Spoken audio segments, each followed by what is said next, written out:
దత్త భక్తులందరికీ జై గురుదత్త అండి. భక్తితో దృఢమైన నమ్మకంతో స్మరించగానే స్పందించే శ్రీ దత్తాత్రేయ స్వామి శ్రీ శ్రీపాద శ్రీవల్లభునిగా పిఠాపురంలో మొదటి అవతారంగా మనకు తెలుసు. అలాగే రెండవ అవతారంగా శ్రీ నరసింహ సరస్వతి స్వామిగా మనకు తెలుసు. కానీ శ్రీ దత్తాత్రేయ స్వామి తన భక్తుల కోరికలను తీర్చడానికి మానవ రూపంలో 16 అవతారాల్లో దర్శనమిస్తున్నారని చాలామంది భక్తులకు తెలియదు. ఆ 16వ అవతారమే శ్రీ కృష్ణశ్యామ కమలనయనుడిగా కార్తీక శుద్ధ ద్వాదశి నాడు అవతరించారు. అంటే ఈ నెల నవంబర్ 2వ తారీఖు అన్నమాట.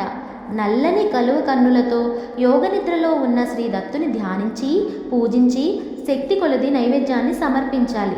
ఎంతోమంది దత్తభక్తులు కోరికలను తీరుస్తున్న దత్తోపాసకులు శ్రీ ఈశ్వర గారి నరహరి శర్మ గారు రచించి మనందరికీ దత్తప్రసాదంగా ఉచితంగా పంపిస్తున్న గురుచరిత్రను పారాయణం చేయండి.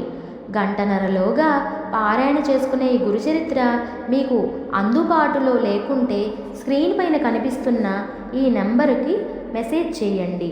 9396648880కి మీరు అడ్రస్ని మెసేజ్ చేయండి. మీ సంకల్పాన్ని శ్రీ దత్తుడు త్వరగా నెరవేర్చాక వేములవాడలో దర్శనమిస్తున్న శ్రీ గురు వరసిద్ధి దత్తాత్రేయ స్వామి దేవాలయానికి మీరు వీలైనంత విరాళం మీరు పంపించవచ్చు.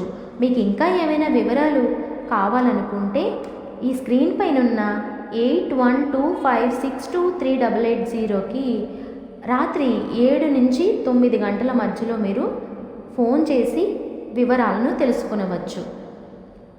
తప్పకుండా ఈ నవంబర్ 2న ఈ మంచి సదవకాశాన్ని దత్తుడి పూజకు వినియోగించుకోండి.